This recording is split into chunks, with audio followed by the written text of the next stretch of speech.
right now. All right, good evening. Thank you all for joining us for the City Mayor Candidate Forum. This forum is brought to you by the Grants Pass and Josephine County Chamber of Commerce and the Daily Courier. My name is Josephine Malloy. I am the president and CEO for the Chamber. And also joining us as a moderator is Lauren Bishop with the Daily Courier. We are very excited that you are taking the time to be an educated voter. The election day is November 3rd, and ballots will be mailed October 14th. I'm going to turn it over to Lauren to introduce the candidates. Hello, I'm Lauren Bishop with the Grants Pass Daily Courier. I report on City Hall. So for today's candidate forum, we have first incumbent Mayor Roy Lindsay. I'm here. I'm trying to get my wife on her machine. I hope she's listening to it live, and I hope it doesn't interfere with the audio. If it does, I'll have to ask her to move. Okay. That's Roy Lindsay, and then we have Sarah Bristol joining us as well. If you'd like to wave and say hello, I guess everyone can see your name, as well as Jill Ham. Hello, and then hello. And the fourth candidate, Aaron Barber, could not be with us this evening, so it'll just be us three and four having a chat. Nice. All right, so we're going to go ahead and get in it. And I do ask, if you are not answering a question, if you would please mute yourself so we do not have the background noise. And each candidate will have 3 minutes for an introduction, 90 seconds to answer our questions, and then 2 minutes for closing comments. And we'll be rotating through each candidate so everyone has a chance to go first. So we're going to kick it off with the introductions. And Mayor Roy Lindsay, you will be the first one. You have 3 minutes. I have 3 minutes. Welcome, everybody that is viewing this wonderful modern technology to bypass face-to-face meetings. It's wonderful to see you here. I can't see you, but being mayor, I know that the city of Grants Pass is a wonderful place to live, and you are part of that wonderful place to live. So thank you for being a part of Grants Pass. As mayor, it's my intent to make sure that every dollar that is received as tax money is spent wisely. The goal would be for every dollar received, a dollar of services is achieved, but that's not always possible. For instance, school type stuff and so forth. But everybody contributes to the well-being of the city through its city government. And my intent always has been to make sure that every dollar is spent wisely and efficiently. We live in difficult times, and it's been very difficult the last 6 months. But we're going to get through this. I know that Grants Pass is strong, resilient. I know also that there is forward-thinking people. I believe in the success of Grants Pass. I am a former Air Force pilot, aircraft commander, and I know what it takes to make meaningful and positive decisions that protects lives. I was in Air Rescue Service, and as such, I was considered a long-range first responder. So I understand the importance of public safety. Public safety not only involves police and fire, but it involves water, sewer, roads, parks that are usable and attractive. There's many things to keeping people safe, keeping the people safe. And I'm definitely in favor of keeping Grants Pass safe. Sometimes there are people who don't like what we do, and they make things difficult for us. That's why we have a police department. And I fully support the police department. I fully support the fire department. They're wonderful people, and they love Grants Pass, and they love protecting the people. Thank you so much, and I'll sit here and listen for a while. All right, thank you. And we'll turn it over to Jill Ham to go next. Hi, everybody. Josie, Lauren, thank you very much for hosting this. I appreciate you taking your time to let us be here and get in front of the citizens of Grants Pass. So I'm going to read this part because it took me a while to figure out what I was going to say. So, my story. I was born in La Jolla, California, and in my early years, I was raised in Hawaii at Pearl Harbor. My dad was in the Navy. He retired from the Navy in 1969, and we landed in Grants Pass. And it wasn't until I went to my very first parade, saw the Grants Pass cavemen in all their glory, that I thought this might be an okay place to live, because I just came from Hawaii, and I'm going Grants Pass, Hawaii, Grants Pass. So anyhow, it kind of started turning this around for me. I really wanted to be one of them but as you know, it's a men's club, so I've not been able to be a caveman.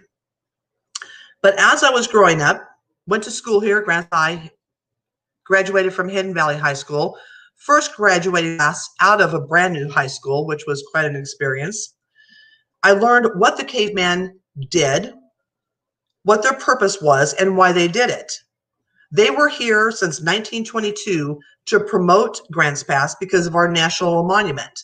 They traveled all over the world promoting Grants Pass and Josephine County. And from all of that, and from being involved since 1990 with my own business, first business that I opened downtown, my husband and our two sons opened this business. It's kind of given me that purpose and taught me exactly what the caveman did for so many years and is still doing. Actually, if you love your city, you give back and you get involved. So I chaired the Grants Pass Intertribal Powwow for 7 years. I was a member and a pyrotech for the Grants Pass people of the 4th of July for 25 years. So I blew stuff up and I got to make the skies absolutely gorgeous every 4th of July. Am I breaking up? Can you hear me? Yeah, we can hear your video is just a little Okay. in. Okay, it looked a little different. So I just want to make sure. For the past 7 years, I've been the president of the Fruitdale Grange, which is growing every year. And I am the current president of the Grants Pass Josephine County Chamber of Commerce Ambassadors, which I'm very proud of. So to me, one of the biggest parts of being mayor is being a champion for the city, of being out there, being visible. And I'm going to stop talking now. We'll get to more of my beliefs later on. Thank you very much. Thank you, Jill. And now we'll move to Sarah Bristol. You're up next. Hi, my name's Sarah Bristol. Nice to meet you all, and thanks for having me here tonight. I grew up here in Grants Pass. I was born at Josephine Memorial and grew up here through high school. I graduated from Grants Pass High School. I had a fun opportunity in high school for a while there. We had a committee called the Mayor's Youth Advisory Committee that the mayor at the time created, and I was a member of the founding committee there. So it's been an interest of mine for a long time to participate in city government. I was involved in leadership in high school. I went on to major in journalism in college and became a journalist. I've worked for the Daily Courier, the Mail Tribune, and the Yakima Herald Republic. My family moved to Yakima for about 10 years when my kids were young. And one of the things I did while I was working up there is that I had 2 young kids in a foreign city, and I started a mommy magazine to help other parents learn how to understand their community better. And I ran parents magazines for 7 years up there. And during that time, I ran for city council, and I served on the Yakima City Council for 2 years.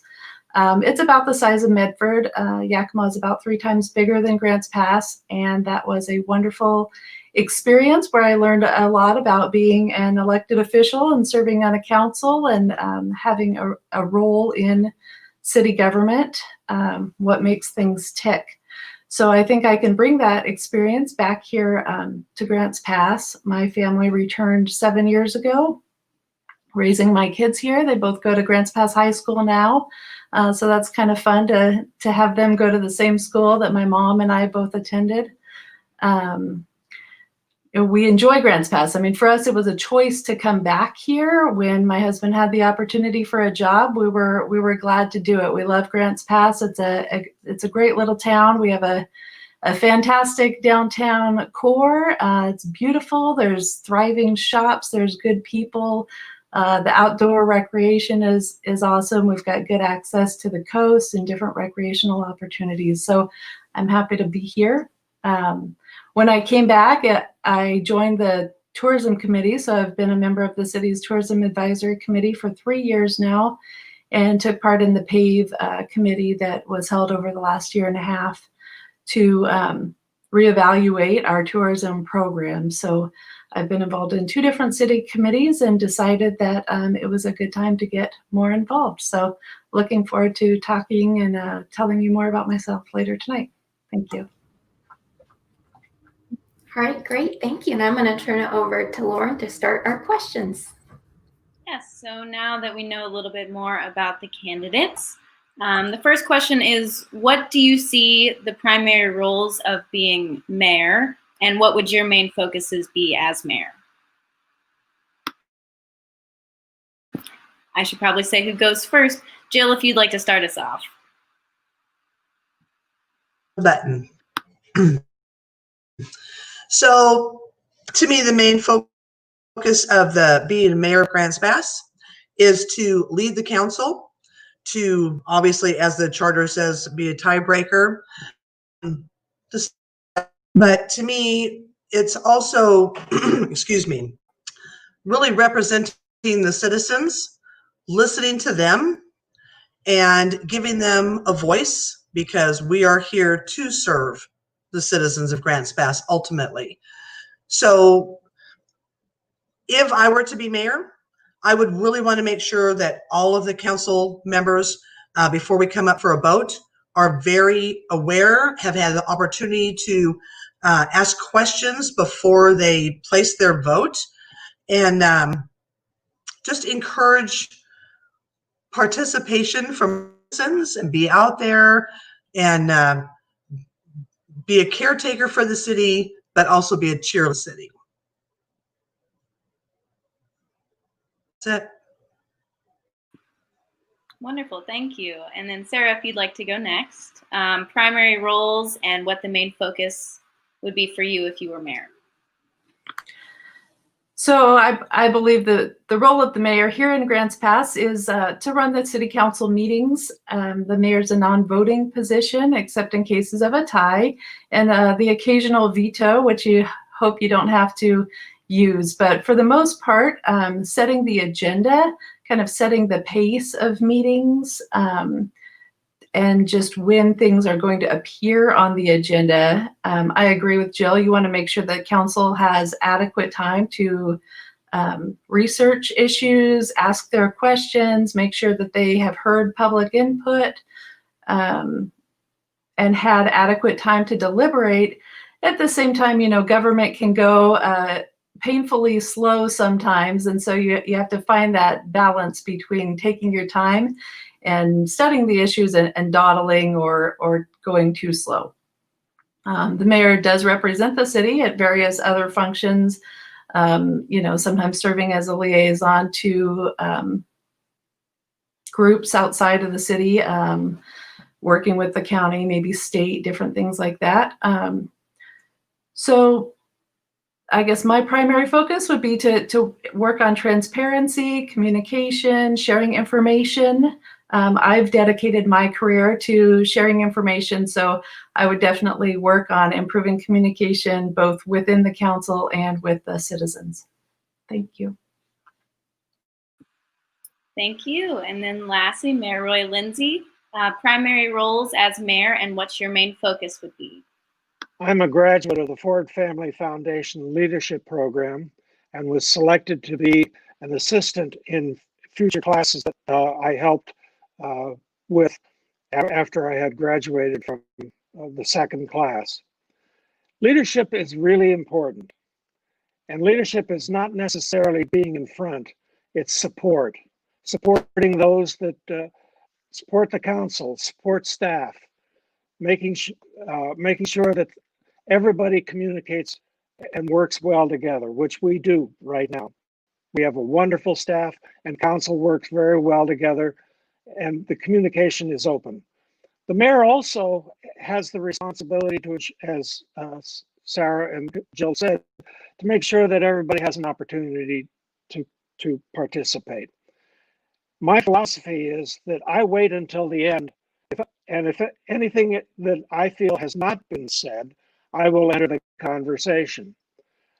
And sometimes I will go in the middle when I see something that is really important not being addressed before everybody has a chance to talk.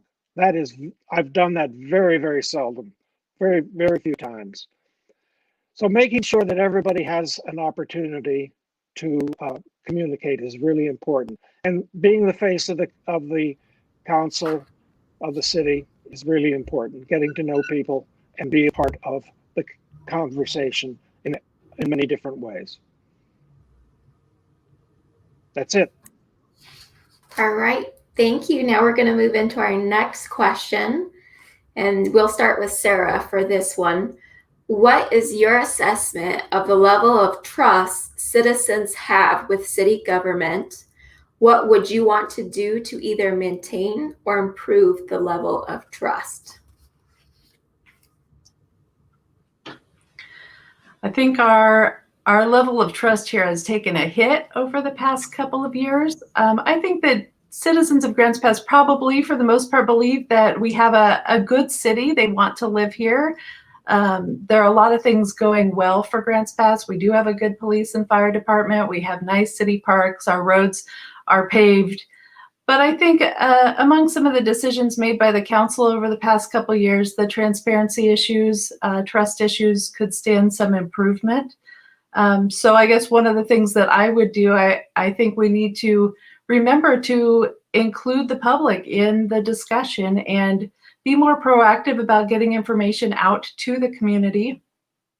One example, and I guess not having important meetings in executive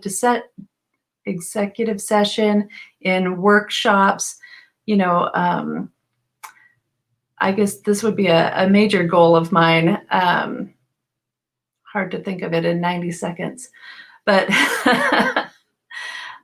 one example that comes to mind is the River Road Reserve last year.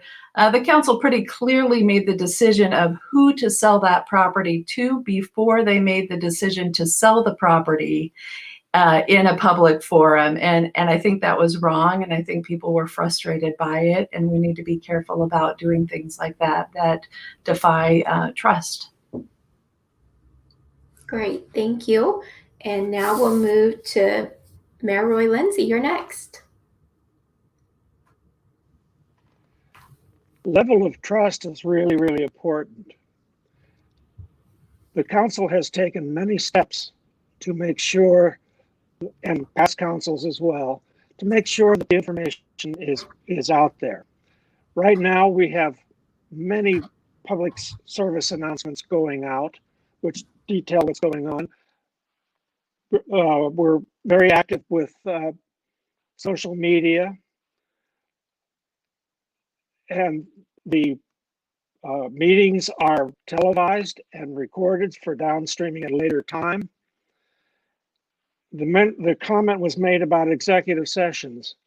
By law, some of these things have to be an executive session. And as far as the Rogue River Reserve is concerned, there was a request for information for people who were interested in the property.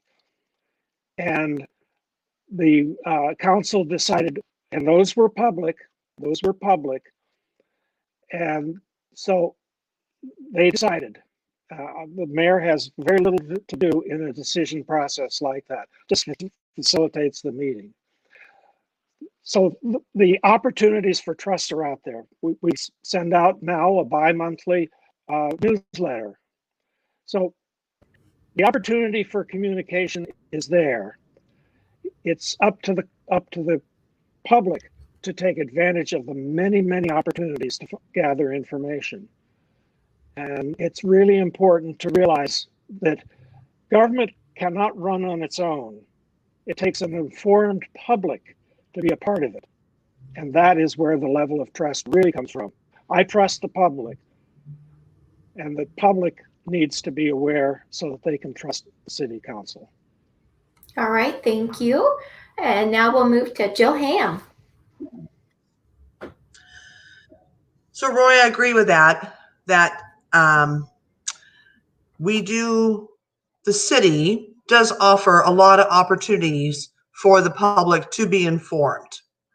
But when I decided to run for mayor, I thought the best way to find out what the city wants is to go out and talk to people.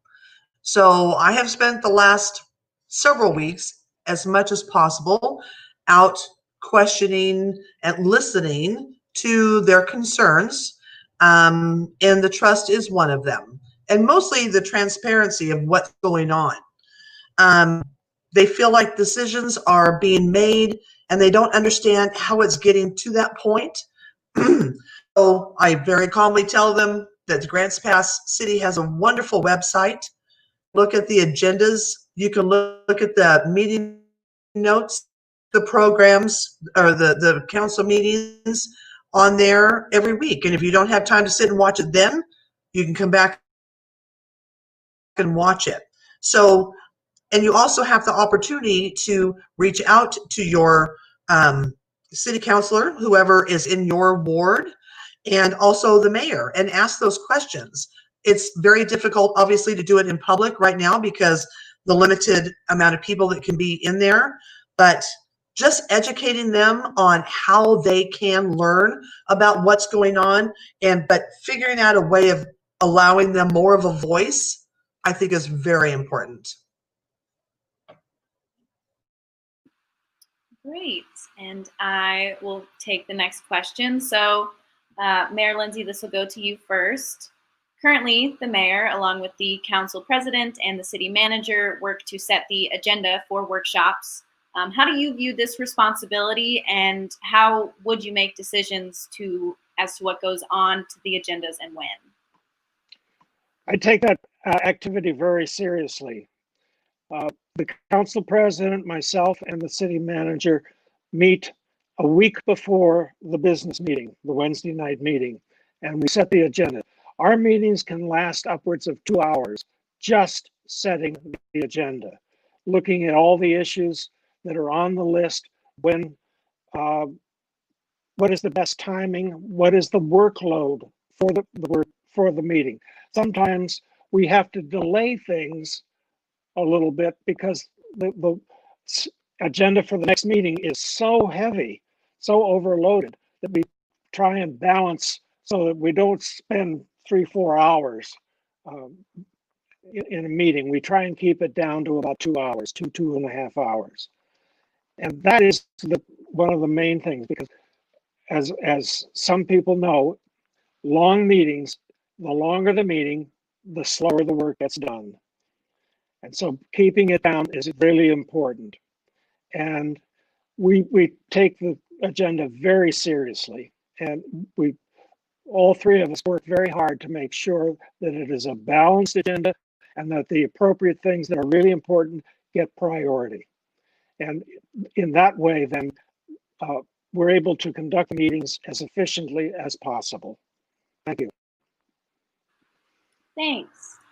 Jill, you are next. So in terms of the mayor setting the agenda, how do you view that responsibility, and how would you make those decisions?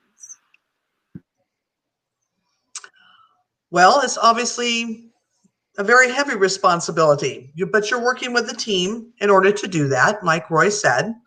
I've never set an agenda for a city council meeting, but I have set agendas for every other organization that I currently run and have ran in the past. That's always been my responsibility as chairman or president. So, but you really have to, and I agree with Roy on the point where you have to kind of balance what is brought into each meeting so that each decision that has to be made is given plenty of opportunity to be thoroughly discussed. And I think it's a disservice to kind of push things through too fast, because then, and I've seen it happen, council members will make a decision but not really completely understand the A to Z and the pros and cons of everything. It's just, oh, we have to hurry up and get this done. That doesn't work well with the city. It doesn't work well for the citizens. So whatever's on that agenda needs to be timely. But I don't believe putting off important matters for too long services either. So if we have to have another meeting, I would call another meeting to make sure that the city work is done in a timely manner. And I'd have to feed the counselors to get them there, I'm sure, but I would still do that. Thank you. And then Sarah, lastly, the mayor helps to set the agenda. How do you view that responsibility, and how would you make those decisions?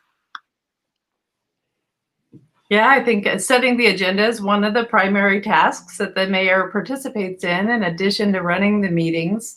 It's a big job. I think it's important. I agree with what Jill and Roy said about setting the pace there and allowing people plenty of time to ask their questions, to get the background.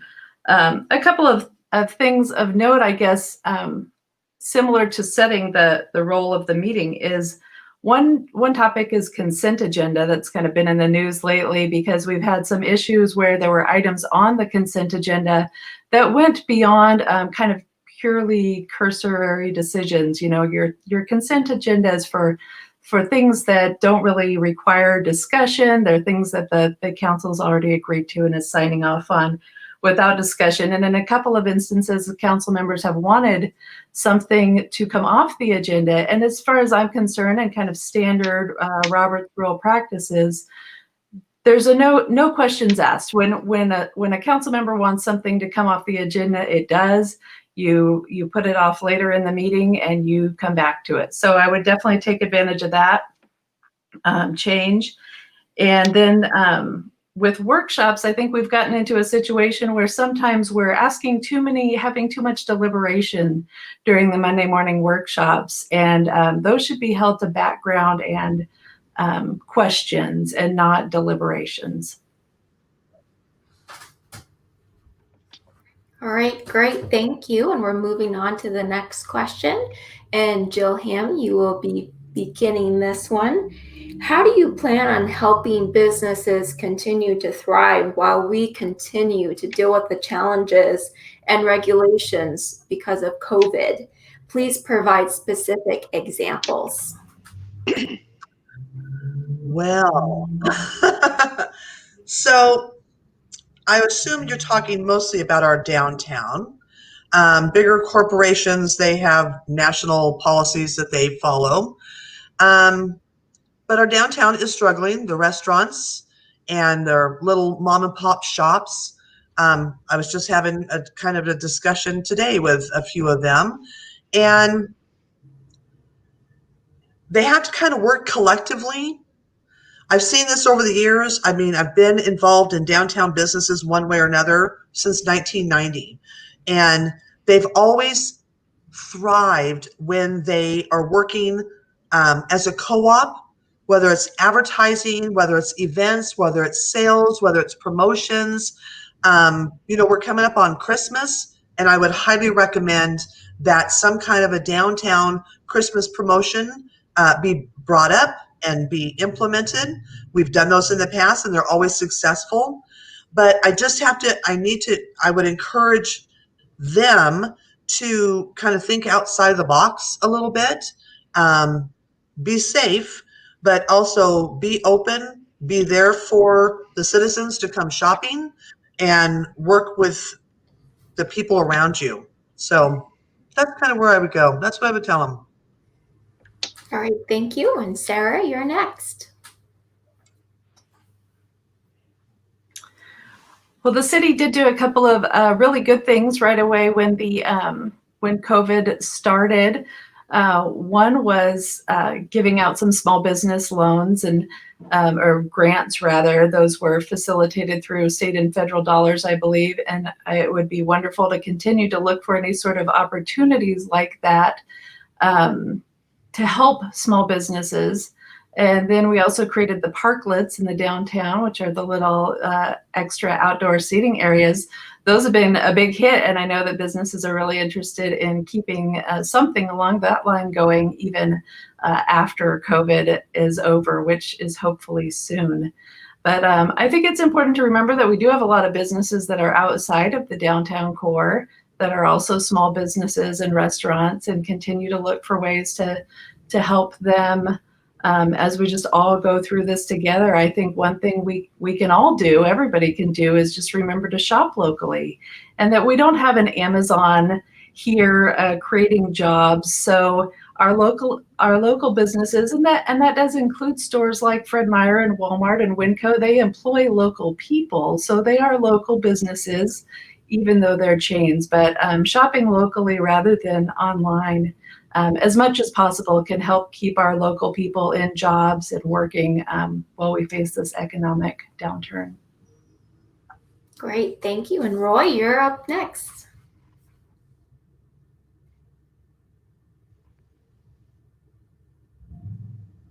It was hard to unmute myself.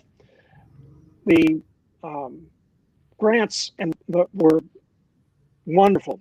It was brought to the council's attention that this was possible because the staff found some funds that were just sitting idle and hadn't been used, and this was a perfect opportunity to use those funds that would help the local businesses. The parklets was developed by the city manager, myself, and the council president. We came up with the idea and brought it forward. So that's my recollection as to how it happened. It's really important to realize that a lot of the restrictions that are on businesses right now never came from the local government. It's all state and federal imposition. And so the council has done as probably what I would consider to be a remarkable job trying to help the local businesses move their way through these regulations and retain and succeed under these difficult conditions. That's where local businesses can really help, is how to help and encourage businesses to get through these difficult times and move forward. The council has been very good at doing what they can legally and with resources help local businesses. Thank you. Great, thank you all. The next question will go to Sarah first. What do you believe is more important, acting in the will of the people or following the route that city staff and city councilors see fit?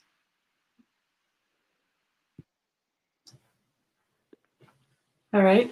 Well, I guess I think there's a time and a place for both, because in a lot of ways, the public has elected you to pay attention to this for them, to make decisions for them. You're a representative of the people, and they don't want every issue being kicked back as a vote for them to decide. They want the city council to take care of the city's business. However, there are times when it's important to loop people in, listen to your committees, have public forums, have surveys, gather public input. There's times when it would be appropriate to send something to a vote, either as an informational vote or as an actual vote.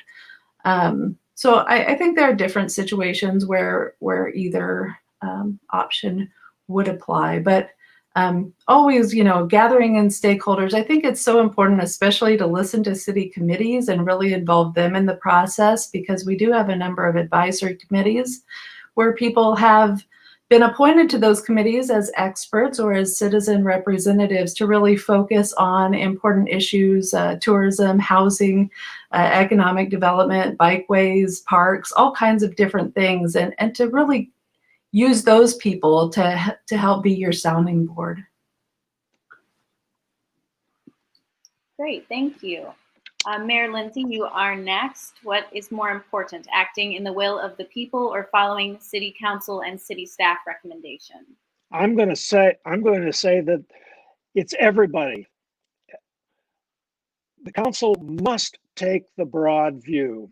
I've said many times, as a former Air Force pilot, to get a better view of the land, you rise above and look at the whole thing. When you're on the ground, all you can see is just a few buildings.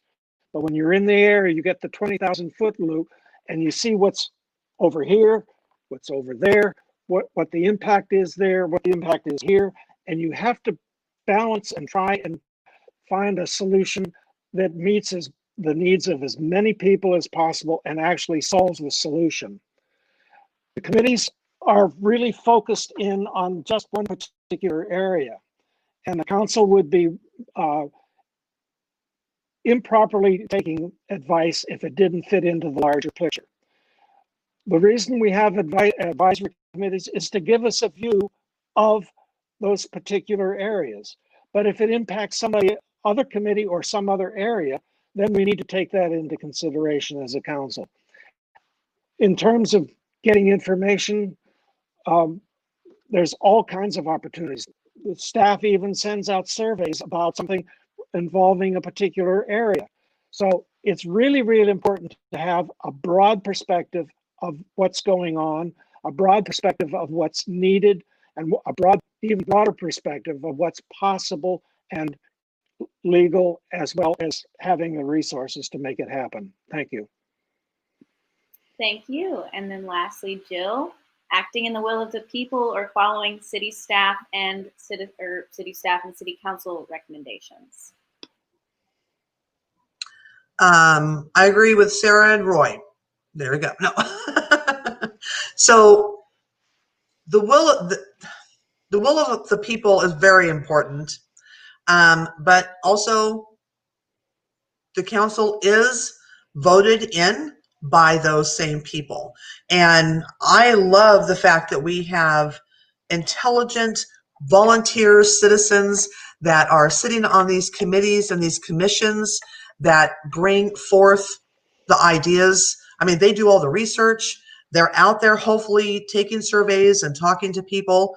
They're the ones that I would like to see at either the workshops or the meetings, answering the questions that the council might have, or even the mayor might have, about a certain ordinance or a resolution that's in front of us. I believe they represent a good portion of the citizens, but sorry, trying to think on my feet here. The committees and the commissions are very important. I do like what Sarah had said about blending the two, and that there's room for everything. And the city doesn't run by itself. It is run by the people, but the decisions are brought by the council. So everybody should be involved. Great, thank you. And we will be moving on to our next question. And Mayor Roy Lindsay, you'll be beginning with this question first. How would you describe your leadership style? I've been on many boards. I've chaired many committees over the years. I have been involved with many different activities. I chair the Rogue Valley Council of Governments. I chair the Family Solutions Board, and I'm also involved with many, many other things.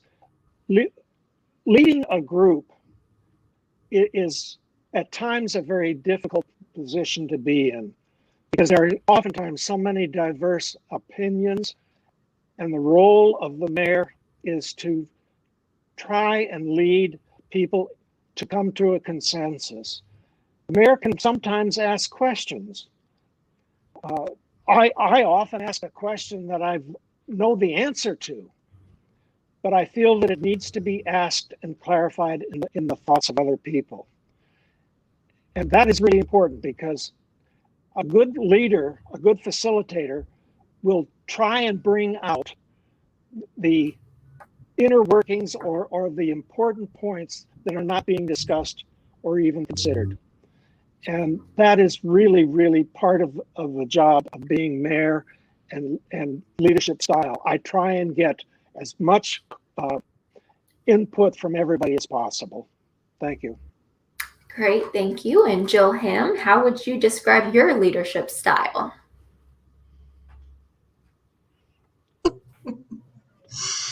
You want me to unmute myself so you can hear me? So I have been called a traffic director.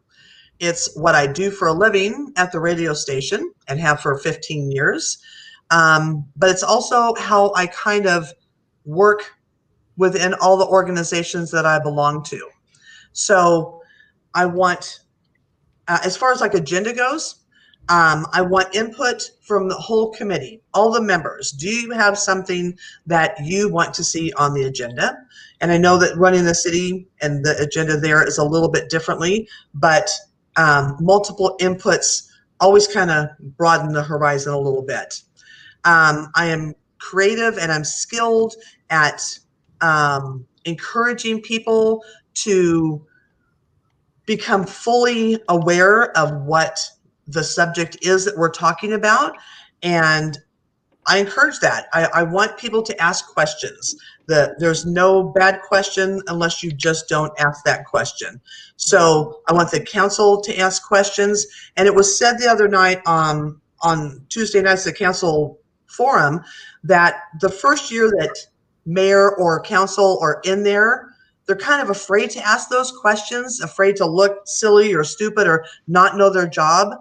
Well, I encourage you right from the bat, ask those questions, because that's the only way you're going to learn. That's the only way you're going to get into the groove of it.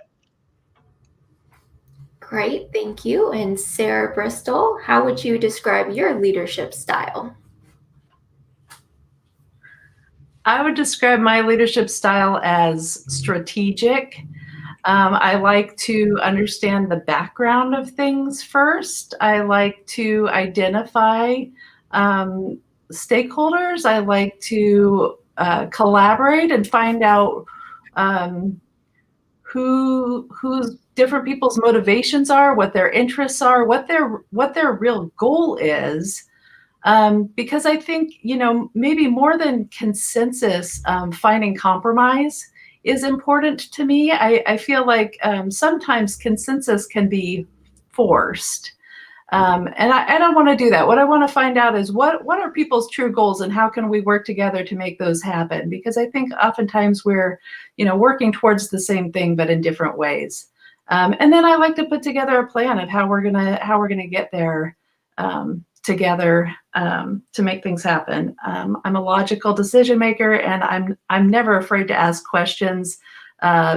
I agree with what Mayor Lindsay said about the mayor should probably hold off and ask questions towards the end after the council has the opportunity. As facilitator and a non-voting member, we want to make sure they get their questions answered. But I'm never afraid to ask for more. Great, thank you all. Jill, you will start off this next question. Where do you see the city in 5 years, and what would be the biggest improvement in the city that you'd like to see in 5 years? Well, that's a really good question. I don't see us having a lot of growth. I would like to see us have growth, but strategic growth. Let me put it that way. I know that we're having a lot of new people moving into this area because our sister cities, our neighboring cities and stuff it's going to be a while before they're going to be able to house them in a proper, safe manner. So I think we need to kind of look now to see how we can build and provide for the influx of citizens that are moving here. But again, strategically, our water treatment plant, our sewer plant, our police, and our fire, we all have to take all of that into consideration and provide the money for it to be built accordingly to what we need. But I think we need to really strategically be careful on doing that, not create a sprawl, but try to build within our means so that it is affordable for the citizens to see this, to have this growth and not put a burden on them. But we will grow. We just need to be very smart about it. Great, thank you. Sarah, you're up next. Where do you see the city in 5 years, and what would the biggest improvements be? I think for me, the biggest spot where we can improve, we have a real affordable housing shortage here in Grants Pass, and that's both for low-income people and middle-income people.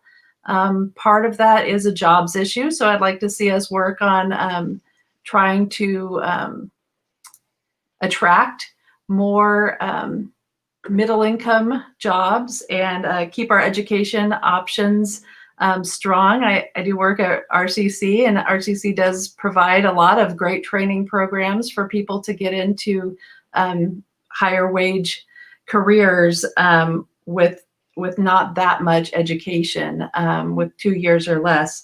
So, but affordable housing, I think just right now, and as Jill said, we have people who are going to be coming our way from fires and other places, and we were already strapped for affordable housing options. So I would love to see us work on that, and infilling, looking for opportunities where we can renovate and revive properties that are either underutilized around the city, dilapidated places, and work on infilling as opposed to sprawl. Smart growth. Great, thank you. And then Roy, lastly, where do you see the city in 5 years, and where would the biggest improvements be? My concern and my goal is to have better jobs. With better jobs, then it's a much more reasonable. Let me put it this way: it's much more possible for people to buy housing, to rent what is available. Right now, there is a shortage. Yes, it is critical shortage. But as Jill brought out, you start building houses, what does it do to the infrastructure? And right now, our infrastructure in some areas is pretty tight. The capacity is that the water treatment plant is a classic example. It's outdated. It's the oldest operating water treatment plant in Oregon, and it's got some very serious problems. That's why the council has been working very hard to ensure that a new water plant will be built as soon as possible. The infrastructure is really important. Roads cost money to build roads. Putting in water into the houses costs money. The stormwater costs money. The sewage plant costs money. So you've got to have. We're going to have growth, but at the same time, as Jill said, it's got to be smart. It's got to be intelligent. It's got to be reasonable, and it's got to be in character with the city as it is. I would hate to see the character change. Thank you. Great, thank you. And we'll move into our next question, which ties in. Most of you already talked about this, and Sarah, will begin with you. As our city grows, what is the city's role in helping with the growth? Well, I think we want to keep a pattern of growth, that keeps traffic. We want to pay attention to traffic. We want to pay attention to infrastructure issues, and just keeping growth manageable. Grants Pass is surrounded by mountains, and we have a fairly tight urban growth boundary. So we're probably not going to get into a situation with a whole lot of urban sprawl here. But I think we do especially have opportunities to look for infilling. I think the city can rezone if necessary, and look at system development costs, if that encourages growth in certain ways. If we want to encourage employers to come here, we need to create a plan for what kind of businesses we would like to market ourselves for, and how, work with industry experts to see what's keeping them from coming here or what would encourage them to come here, and try to get in maybe some more manufacturing, some jobs that can provide some higher wages without 4-year degrees. We have a huge growth in healthcare that's going to continue. We have an older population.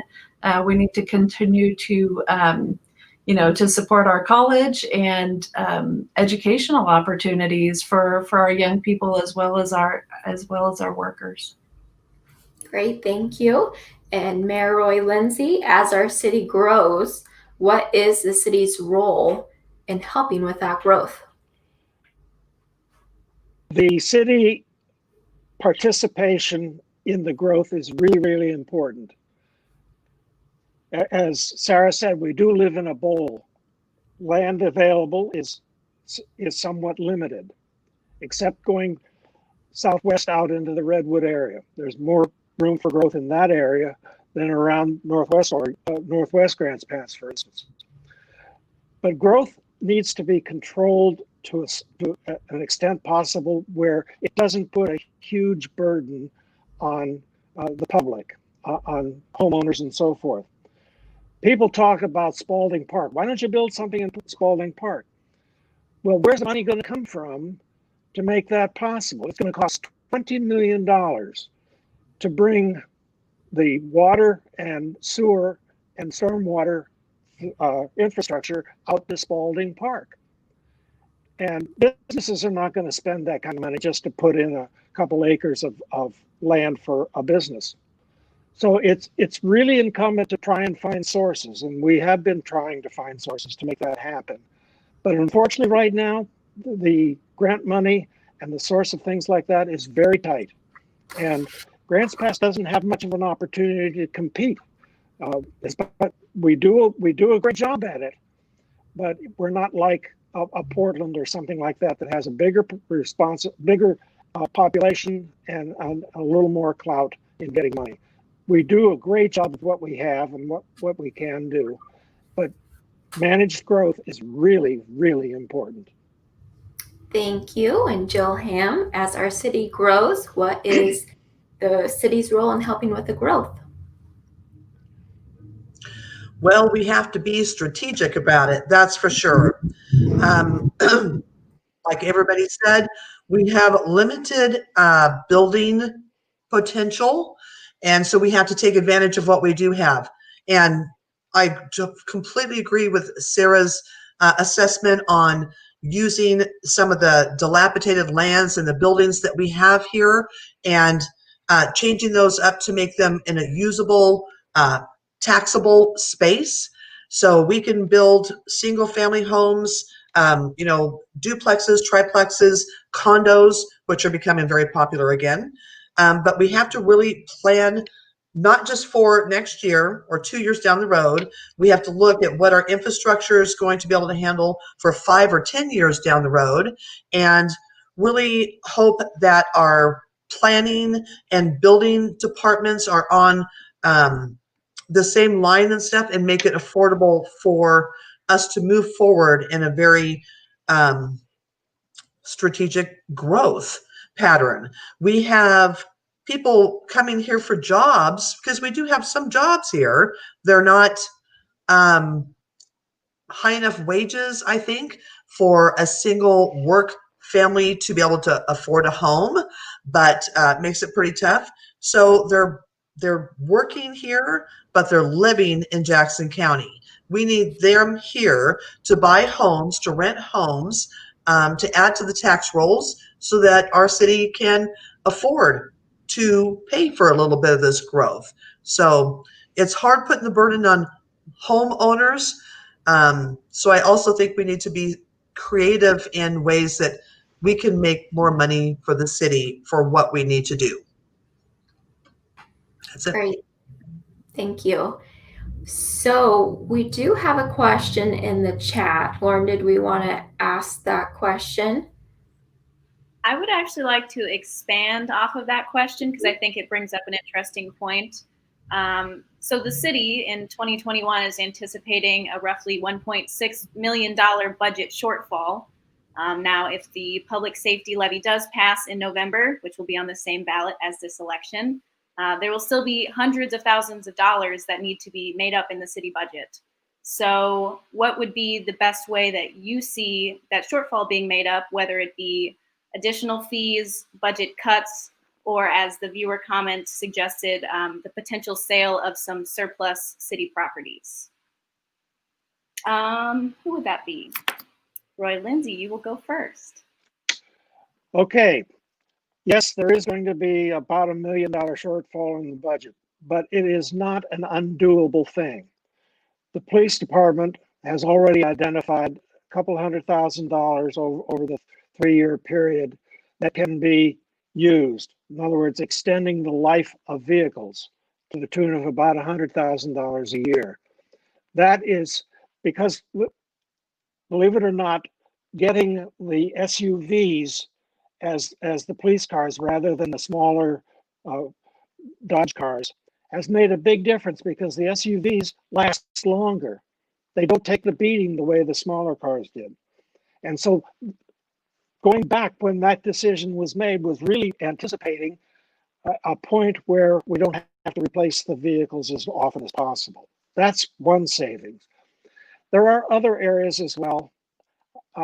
Right now, I think the flavor of the council is not to add fees if at all possible. And I personally would like to see the utility bills be strictly for the utilities. And although we did way back several years ago put a jail fee on because the jail was almost closed and there was a dire need for jail beds. But looking at the deficit from an intelligent point of view is really, really important, and it can be filled, it can be taken care of. It's just a matter of looking at all the alternatives from a 20,000-foot level to make sure that it's equitable and it's just, and the cuts will not harm too many people or any people at all. Thank you. Thank you. Jill, you will be next. So even if the public safety levy passes in November, there'll still be hundreds of thousands of dollars of a budget shortfall. So how would you like to see the city make that up, whether it be cuts, increases in fees, or the sale of surplus properties? So number one, I encourage everybody that's listening to vote to pass that levy, because otherwise the city is going to be in dire straits and the council will have to come back at some point before that levy expires again to ask for money. So let's not waste the money on having to run another election just to get money for our needed services. I'd hate to see, I kind of saw some of the budget and some of the stuff that would have to be cut, and I hate to see any of that happen. So like in all cities that are facing constraints right now, I think we might have to cut some stuff, but if we can form partnerships with organizations that can kind of step in and fill the gaps where the city may not be able to afford to do that, I think that would be a very smart thing to do. We have fantastic partnerships in the city already. And but I don't know that selling the properties and stuff, I know that when you do that, it can only be spent on specific things. So honestly, I would have to know whether or not if we sold properties that the city owns, can that be used for the shortcuts? So honestly, I'd have to find that answer out, but there we go. Great, thank you. And then Sarah, to finish us off, hundreds of thousands of dollars of shortfall, either way you cut it, cuts, fees, or selling surplus properties. Well, I think the first important thing to remember is that even though we're calling it a budget shortfall, the budget is actually increasing. So it's not really a cut over what we were spending last year. It's a cut versus this increase. So that's important to keep in mind as we go forward. I think the real solution is to hold down costs. And those, our largest costs are public safety and personnel costs. And we don't want to cut positions, but we also need to, work with the unions to come up with ways to hold down the costs. I'm glad to hear that the police department is already looking at extending the life of their vehicles. That was one thing that we did in Yakima to save some money when I was on the council up there. Is police vehicles have a fairly short lifespan, but if you can get 4 years out of them instead of 3, that definitely saves quite a bit of money. I don't think having a rummage sale is the way to save out of your operational budget. So it's good. The PAVE committee just went through an extensive process of looking at properties around town and properties that the city might be able to either sell or choose to develop in some way. So we have fresh information there, and that's great.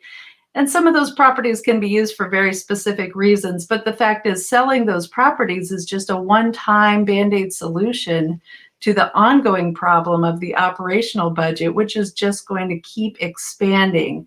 So it's really the job of the council and especially the city manager to look for creative ways to solve that problem and keep the operational personnel expenses in check. Great, thank you. We do have another question regarding parks and deferred maintenance, which also plays into the budget shortfall. As Mayor Lindsay was discussing earlier, some of the cuts, public safety was able to identify some cuts, but so were parks. So the question from a viewer was, what's going to happen with Caveman Pool and other parks that need repairs if the city is going to be cutting back, if parks is one of those departments that does see some budget cuts?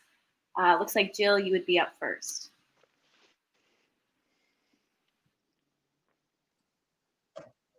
So what exactly is my question? I think the question would be, how would you factor in deferred maintenance into the discussion of budget cuts for parks? Well, I don't think that we've had a deferred maintenance program within the city for ever. I don't think we do. So a discussion I had today with a concerned citizen and somebody who I think is in the know. So much of what is being spent right now, the people that we have working in our parks, is not as much maintenance as it is cleanup after citizens in our parks. They're trying to fix things that continually get broke or trash left around. Their time is not being spent wisely because they're busy doing other things in the park.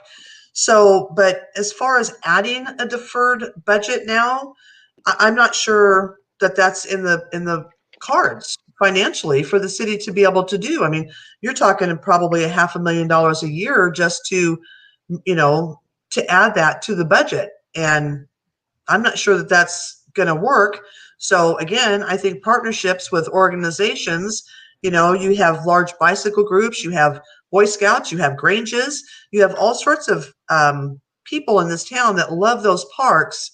And so I think we need to figure out a way of working with other organizations to help keep this city as pretty as it could be. Thank you. Sarah, you're up next regarding deferred maintenance and parks in regard to the city's budget and the budget shortfall. Well, I guess the first thing I would do is that we do have we've been saying we have about $700,000 in deferred maintenance on existing city parks and over $1 million, maybe $2 million for Caveman Pool. At the same time, we've heard a lot of talk over the past couple of years of city developing 2 additional parks, which is Dollar Mountain as well as the Beacon Hill Park, and that may require the addition of 2 full-time staff people to grow the Parks Department. I would say it's not a good time to be growing the Parks Department when we're behind on adequate facilities at the parks that we currently have. I know I've heard repeatedly through the tourism committee that the restrooms in some of our public parks are closed during major public events because of issues where they can't handle the capacity. We need to deal with those things. And one thing, even though I did strongly oppose the sale of River Road Reserve, when the council decided to sell River Road Reserve, they did specifically earmark those funds for certain purposes, and they said that some of those funds would be used to work on deferred maintenance as well as Caveman Pool. So I would hold them to their word on that. Thank you. And then lastly, Mayor Lindsay, the parks budget and deferred maintenance in regard to the city's overall budget and budget shortfall coming in the future. It is absolutely correct that the ongoing cleaning up of the parks is costly. One of the things that most people do not realize is that the restrooms have had to be closed because of the filth, needles, and feces on walls in the restrooms. They become a biological hazard. And the city does not have the resources to have all the restrooms cleaned every hour or every 30 minutes. And that's an unfortunate thing, but it's a realistic and it's reality. So instead, portable porta potties that are maintained twice a day are out there in strategic places.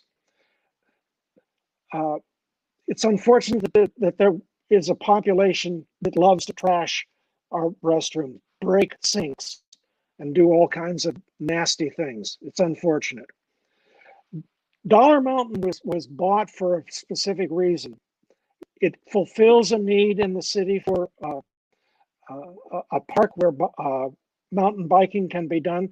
And also the long range plan is to have that as a tourist attraction, which will increase the tourism activity in the city. Those two, the need for the city and also for the potential of tourism were the main reasons why Dollar Mountain was bought. And besides, it was a good deal. Thank you. Thank you. I think we still got plenty of time, so keep those questions coming, everyone. We had another comment. How do we ensure that Grants Pass never has a devastating wildfire like we just saw in our neighbors, Phoenix and Talent? I believe, Sarah, if you would like to field this question first, it's all yours.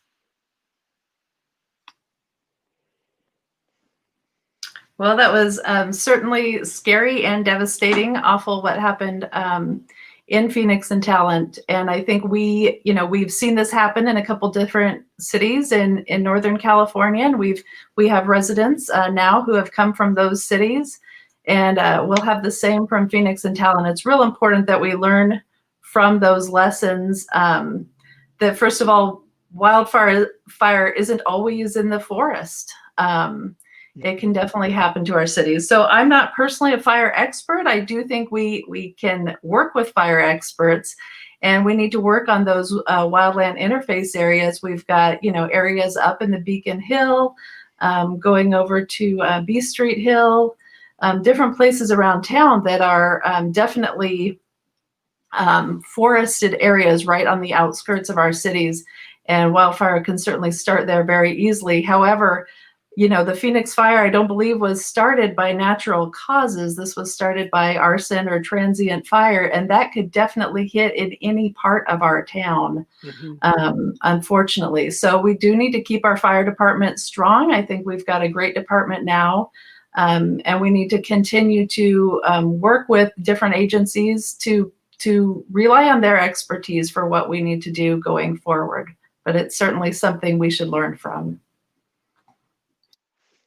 Great, thank you. Mayor Lindsay, you are next. How do we ensure that Grants Pass does not have a devastating wildfire like we just saw with our neighbors?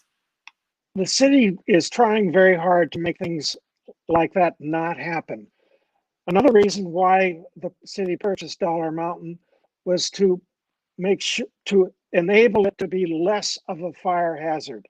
We have an organization called Grayback that is now doing some cleanup work. It's going to take a few years for it to be totally cleaned up, but that was one of the reasons why the city bought the property, was to mitigate the fire hazard from the Dollar Mountain area. In terms of helping the fire situation within the city, it's also part of the responsibility of every homeowner to make sure that their property is protected against fires as much as possible. We do have an individual in the fire department who is a FireWise expert, and any resident can call the fire department, public safety, and have the FireWise individual come out and inspect their home, and he will recommend that you do certain things, take this tree down or plant these kinds of bushes or whatnot to help protect the home from a ravaged wildfire. So it's a responsibility of both the city and the community as a whole to make sure that we don't have a situation. It's not possible to have 100% protection. That's a fact. But do what you can and help the city as well as help yourselves. Thank you. Great, thank you. And then Jill, how do we ensure that Grants Pass does not have a devastating fire like we just saw in Phoenix and Talent? Well, like Sarah said, this was not a natural born thing. This was arson, and we can't protect it, but we can. And like Roy said, we have a full-time FireWise coordinator on staff. And so I encourage homeowners, even renters and stuff, to get a hold of this person and talk to them and learn how to make your home safer. I work very closely through the radio station with Rural Metro Fire Department, and we run commercials about this all the time. You have to protect what is yours. And by protecting what is yours, you're helping to protect your neighbors as well. So I believe that the city and the county, because the county is all part of this, we're surrounded by forest land everywhere, needs to really pay attention and maybe fine the people who are letting things get overgrown. We have ordinance for these things and stuff, and we need to actually use those. We need to encourage neighborhood watch programs and get people educated on how to, I mean, we saw a video this year and stuff of a man in town. A fire started next to a business, and he was driving by, saw it, and was out there putting this fire out. That's a concerned citizen and somebody who cares. So we have a city full of those, but there are things as individuals and as good neighbors that we can do to maybe stop it before it gets too far, but to keep an eye on everything. Great, thank you. People just keep coming with these questions. This is wonderful. So we had another person comment. What steps as mayor can you take to provide the homeless a place to shower and stay? I will broaden that question to another question about what the mayor can do to inspire affordable housing and just housing that anyone can afford. So that would be pretty well an open-ended question at this point. Mayor Lindsay, we'll have you start first. First of all, the city really should not be a landlord. What the city can do is is facilitate and make it possible for other people to build low-income housing, workforce housing, and even there's some needs for higher income families as well. So it's a broad range of meeting the housing needs of the community. The thing is that low-income housing is not the total answer. The city helped facilitate the implementation of the Foundry Village, thanks to a private entity from Medford that is going to be building that. That's good. But what's most important in terms of housing, I think, is jobs. The more jobs we have, and people that can afford housing, and therefore builders will want to build more and enable them to do it.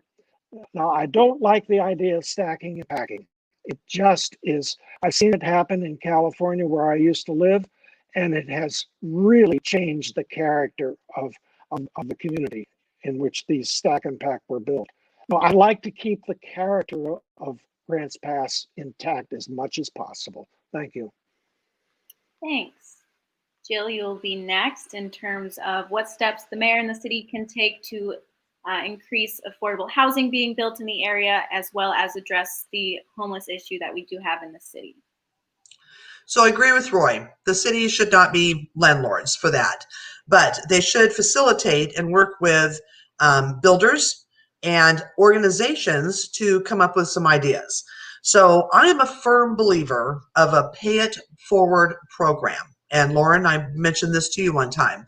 I believe that not necessarily with right in the city, but close proximity, we need to find a property and stuff that will allow kind of like the Foundry home, the village, but tiny homes or even crate homes or whatever you want to call them, where we can provide opportunity for people who would like to have a place to lay their head, would like to have a hot meal, would like to have the opportunity to have a shower, to do that.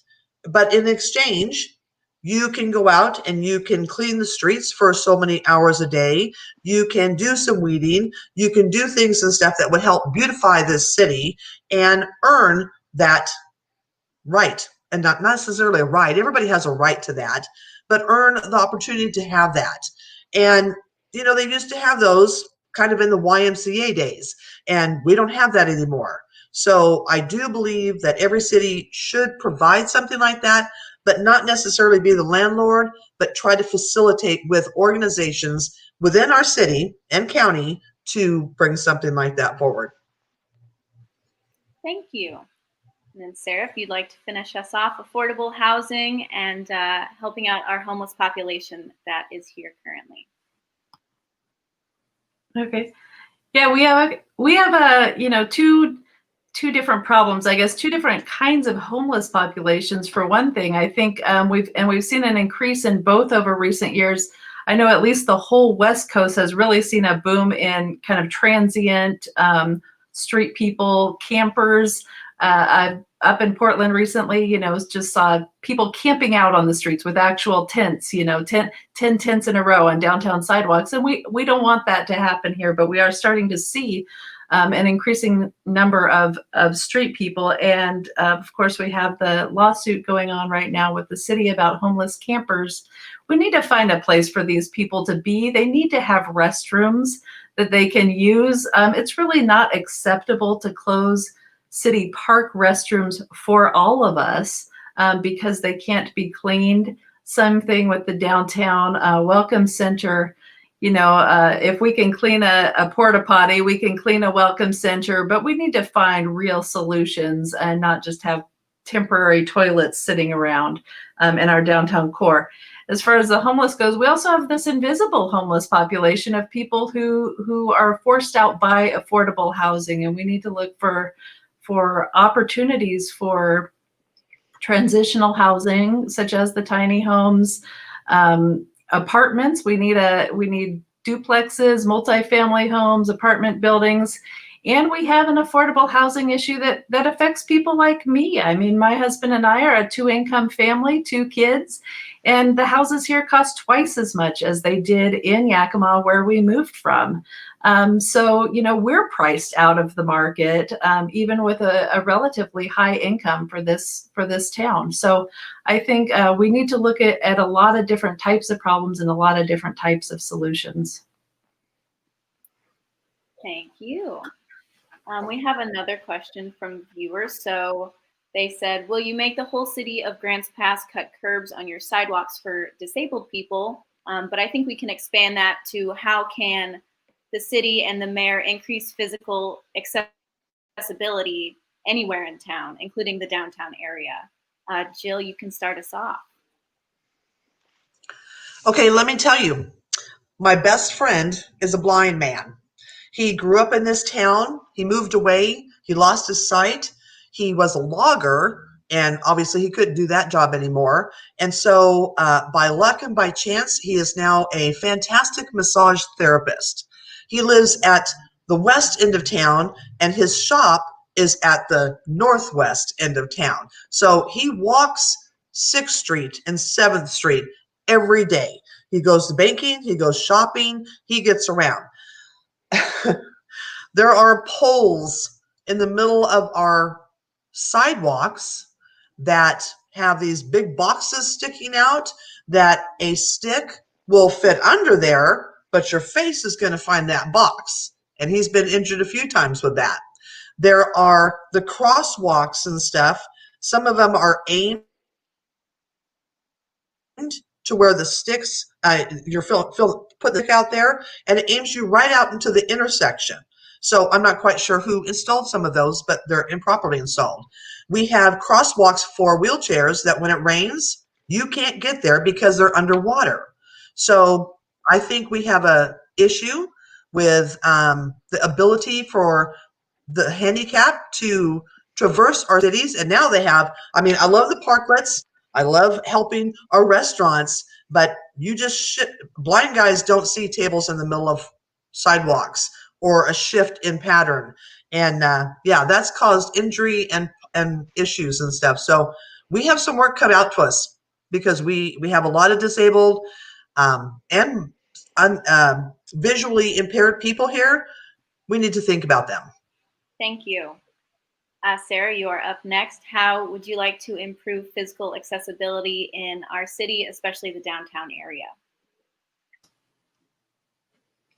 I think we just always need to be looking for ways to improve on these things. I think this question started off, would I make the city do curb cuts or something like that? And, I don't think the mayor has a magic wand that can make them do that, but I think that's certainly something we just need to continually be improving upon, is ways that we can do things. And we need to listen to people like Jill's friend, who are the experts in what the hardships are and what they need.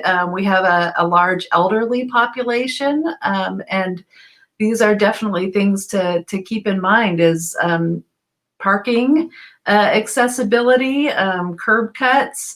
We have some tweeting, street crossing and things like that can make it easier for people to navigate this world. We had an issue a couple years ago when we were fixing up Caveman Bridge. We learned that people in wheelchairs weren't able to get past the arches, and obviously the arches are structural and beautiful, but they were able to just trim a few inches off the side. If you look at the outside of the arches, right there, the guys came up with a clever solution to shave those and make those accessible to people on bikes and wheelchairs and double wide strollers and all that. So we just need to continually be paying attention to these things and keeping budget for it.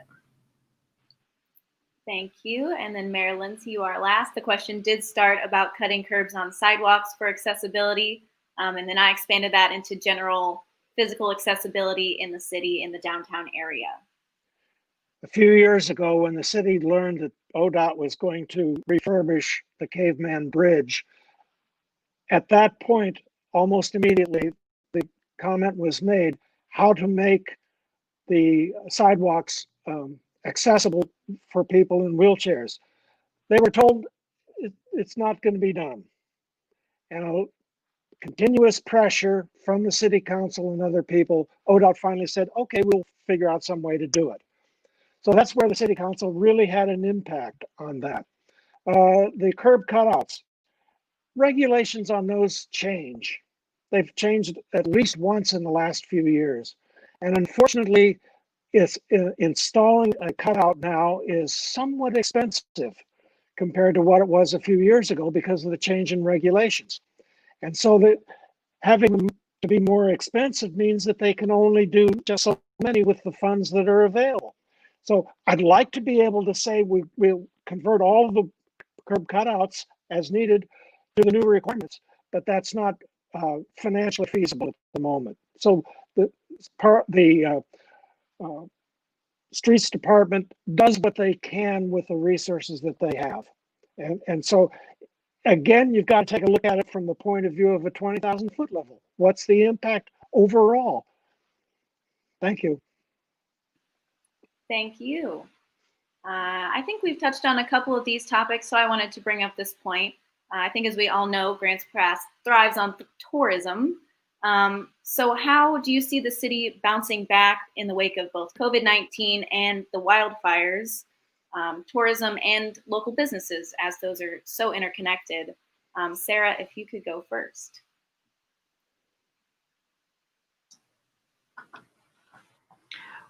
Well, I guess as far as tourism goes, we're in a major transitional shift right now. We just, I was part of the PAVE committee the past year and a half that worked with a consultant to analyze our local tourism program and come up with some suggestions. And the suggestion they came up with is that we should form an independent 501c6 nonprofit agency that that would be our tourism provider, the same way that we had a private company, John Bowen's Experience Grants Pass being our tourism consultant employee over the past few years. We're going to be really working on marketing more. Bowen's company got really overburdened with events and marketing. The area took a hit. And so that's one area where we're going to be looking at growing. I think it's an exciting time to be working on that. We have a lot to offer tourism-wise in this valley, and we're well located between San Francisco and Portland, and we have people coming in from Phoenix, Arizona, I heard the other day, and you know, just continuing to use that as one of our draws to this area. It doesn't create the strongest jobs. So that's kind of a different question, because service industry jobs are not the highest paying, but we'll get to that another time. Sure, thank you. Roy Lindsay, you are next. How does the city help both the tourism industry and local businesses bounce back after COVID-19 and wildfires? Okay, the first thing is the restrictions have to be lifted so that the business in the downtown core area can go full swing. And Florida has already opened up wide, removed all restrictions. At least that's what I've heard from the governor's words, Governor of Florida. The other thing is to find ways to incentivize, not necessarily with money, but maybe change some regulations, or not do something, or do something that fits within the scope of what the government can do. All those need to be brought into consideration. In terms of the results of the PAVE committee, the council is highly in favor of what is called a DMO, direct marketing organization, that Sarah talked about. Getting there is a challenge. I was involved bringing two organizations together. And basically that's what the DMO is going to have to do, is to bring tourism into the forefront as an organization. And it's not an easy job to start up a new organization and hit the ground running. It's just not going to be an easy task to do. So realizing that tourism is a vital, important thing.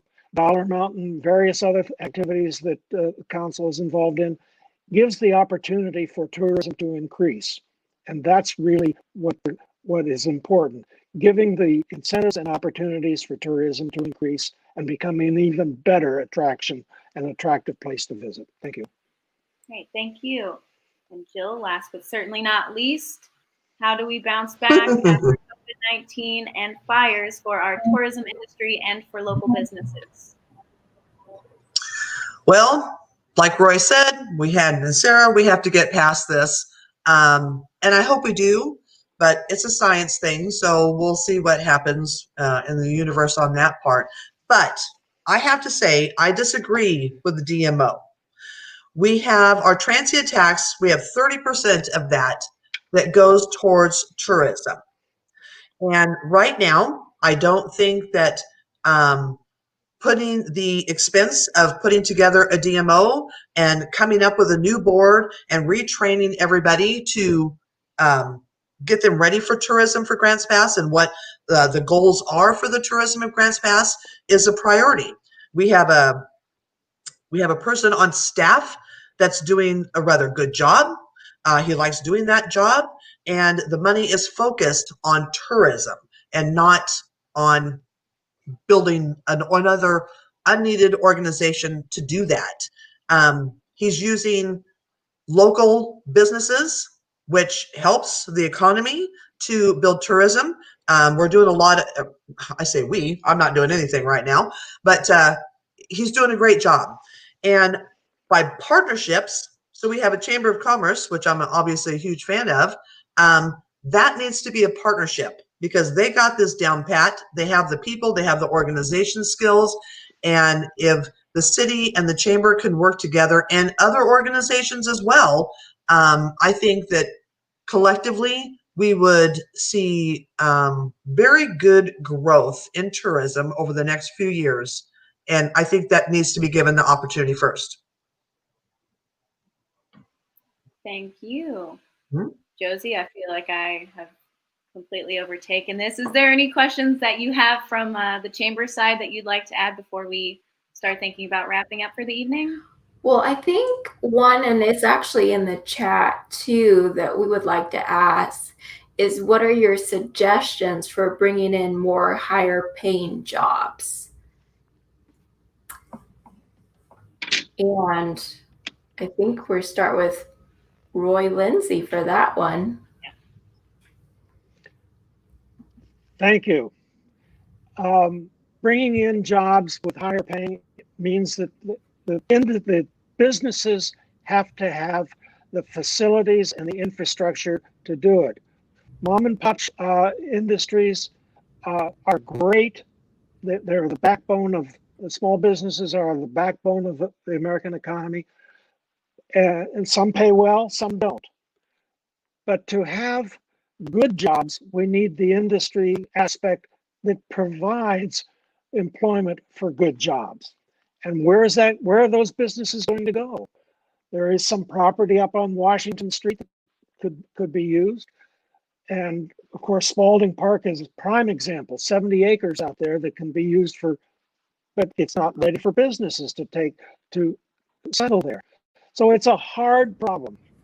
I'd love to be able to give you an easy answer to it.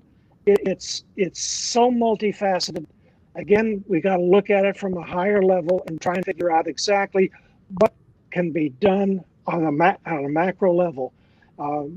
Looking at it on a micro level does not solve the big problem. It might be a nice thing to do, but it's not going to solve the big problem. And I think the big problem is getting jobs here, but we've got to look at how and why and where they can go.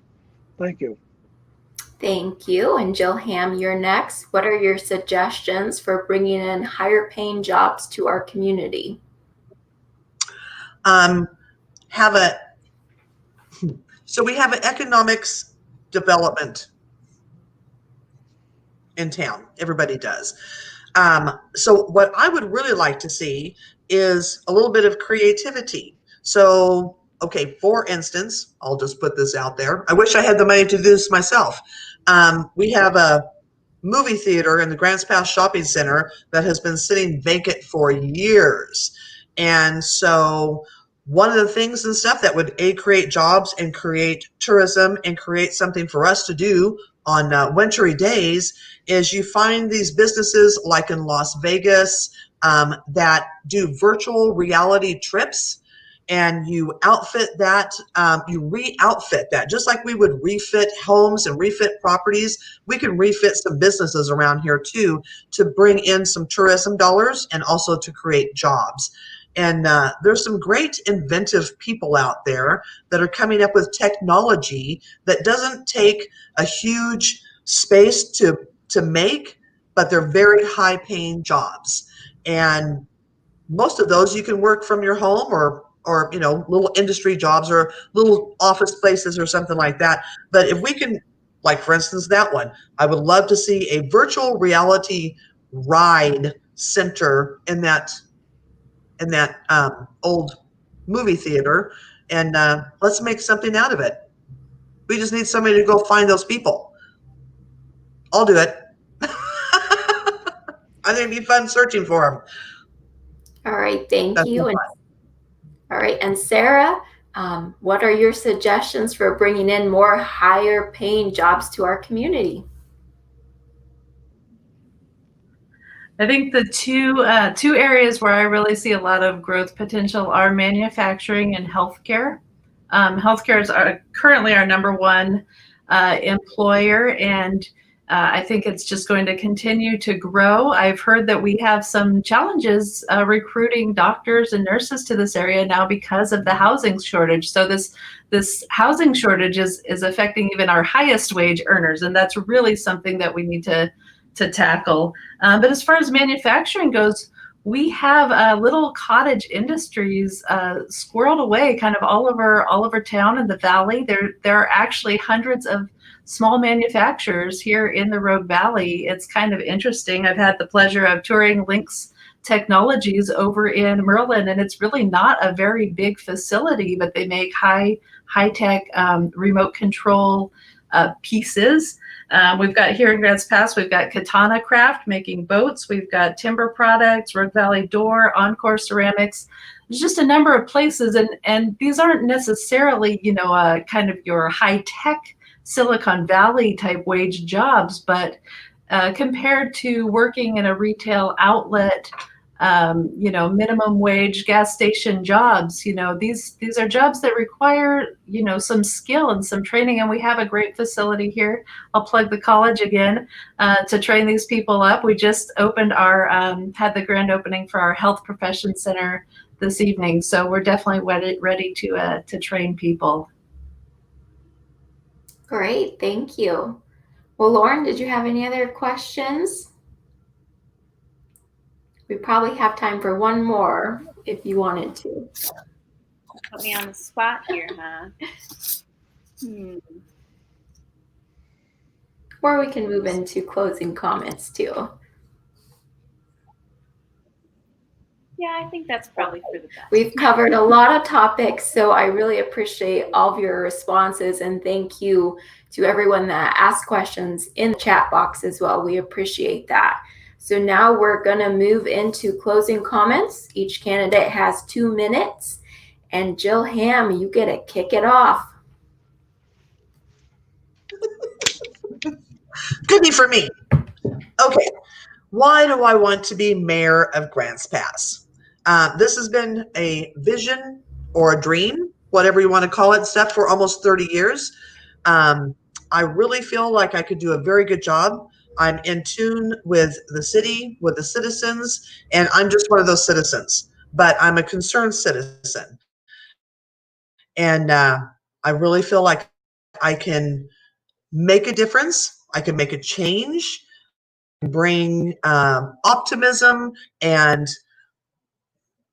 maybe jobs. I'll go find those people to fill in those holes and stuff over at the movie theater. That would be a lot of fun. But seriously, I just love Grants Pass, and I would love the opportunity to spend 4 years making a difference in the citizens' lives, really listening and try to implement that, bring cohesiveness to our city council. And, Roy said everybody gets along really good.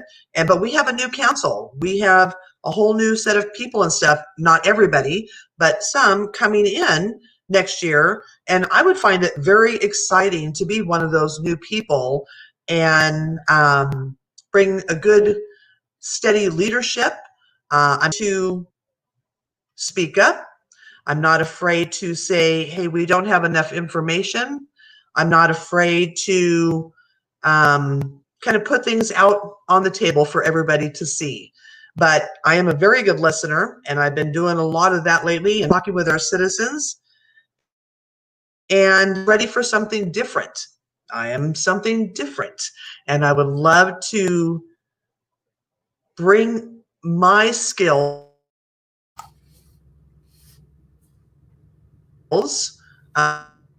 patience and everything to the city.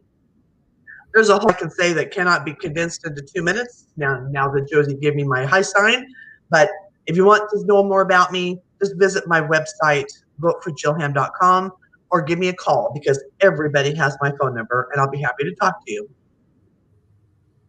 Great, thank you. And now, Sarah, your closing comments. Thank you for having me tonight. It's been a good discussion. We have covered a lot of good points. I think you can tell that affordable housing is definitely one of my top concerns for working on. I'm also very interested in improving our transparency and accountability. I do believe that the city needs to hold down the budget costs and keep from just overgrowing. We can't always ask for more money. So that's something I would be, encouraging the council to look at. I think I'm also a team player. I'm a consensus builder, a collaborator, really. I like to work with different sides of the table and see where we can find common ground. I've always been a non-affiliated voter because I do make each decision on its own merits, and sometimes sometimes one party gets my vote and sometimes it's the other, depending on the candidate and the situation, which is not to say that I'm wishy-washy. I think I'm logical and strategic, and I like to make well-informed decisions, and it's my commitment as a communications person to work with the public and city committees to get them involved and to get information back out to them as well. I disagreed with somebody's statement that just putting announcements and videotaping the meetings is enough. I think we need to do more with public outreach than just making our decisions available through minutes and recorded meetings. So I would really be looking on, including the media, including all sources, maybe beefing up the content in that city newsletter so that it's more valuable content and less fluff. And that's it. Thank you. Great, thank you. And Mayor Roy Lindsay, your closing comments. Thank you very much. I have a considerable amount of experience in government in regards to committees, boards, and I was on the council for 4 years before I became mayor. So experience does matter. It really matters. And I'd like to be part of the completion of some of the big projects that are involved now, as well as developing and coming up with new ideas to carry the city of Grants Pass forward. I know that it can be done. More communication is vitally important.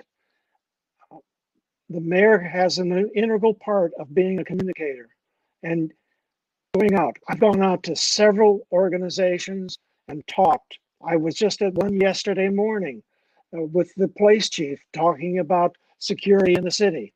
So that's part of the job of the mayor. Last fall, I was putting in, between 80 and 100 hours a month. And since the COVID situation, my ability to go out and meet with groups has been obviously hampered, but I do what I can. I'm grateful to be able to do what I can. And so I have not only the experience, but also the time available to do it. Obviously, there are big challenges coming ahead. I don't know what they all are, and we're facing some of them right now. with the experience on how to deal with leading a group, which I chair the Josephine County Housing, I chair the RV COG board, and also the Family Solutions Board. So I have a wide range of expertise in leading different kinds of groups. So it's important to realize that experience does matter. And I think I have that experience, and I'd appreciate your vote to help me continue solving problems here in Grants Pass. Grants Pass is a great city, and I'd like to see it be even better. Thank you. All right, great. Thank you so much. So this is the close of our forum. Thank you. A big thank you to the candidates and everyone watching. This is recorded. Will be available on our Facebook page, on our website, and YouTube channel. And Lauren, did you have anything you wanted to add? No, thanks everyone for watching, and thank you candidates for attending, and make sure you vote. That's all I got. Great. Thank you. Thank you so much. Thank you. Wonderful evening. Thank you.